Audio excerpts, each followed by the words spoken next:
किसान सादा दिल और समझदार था। एक दिन जब वह खेत में हल चला रहा था, तो जंगल की ओर से शेर की दहाड़ सुनाई दी। वह चौंक गया और देखा कि एक घायल शेर खेत की बाड़ के पास आकर गिर गया और कराहने लगा। पहले तो किसान को डर लगा, लेकिन शेर की हालत देखकर उसे दया आ गई। वह धीरे धीरे उसके पास गया और देखा कि शेर के पैर में कांटा चुभा हुआ था। किसान ने हिम्मत से वह कांटा निकाल दिया। शेर को दर्द तो हुआ, लेकिन वह सह गया। कांटा निकलते ही शेर को राहत मिली और उसने किसान की ओर कृतज्ञता से देखा, फिर चुपचाप जंगल की ओर लौट गया। कुछ दिन बीते। एक दिन किसान पेड़ के नीचे बैठा रोटी खा रहा था कि एक घायल कबूतर उसके पास आकर गिरा। उसके पंख जख्मी थे। किसान ने उसे उठाया, हल्के हाथों से पट्टी की और उसे अपने घर के पिंजरे में रख लिया।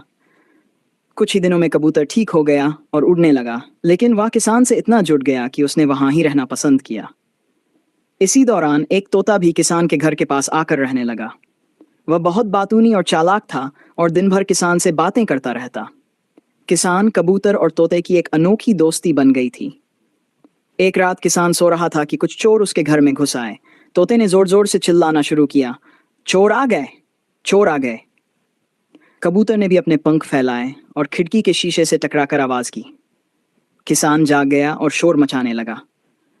चोर भाग गए, लेकिन जाते जाते किसान को देखकर बोले, हम फिर आएंगे। अगली रात जब चोर दोबारा आए तो शेर खेतों में घूम रहा था। वह किसान को पहचानता था और अब अक्सर रात को उसकी रखवाली करने आ जाता था। जैसे ही चोर पास पहुंचे, शेर दहाड़ा और उन पर झपट पड़ा। चोर जान बचाकर भाग गए। सुबह किसान को जब सब कुछ पता चला तो उसने ईश्वर का धन्यवाद किया। शेर, कबूतर और तोते तीनों उसकी मदद को आए थे।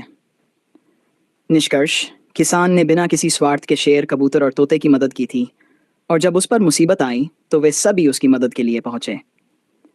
इस कहानी से हमें ये सीख हमेशा फल देती है।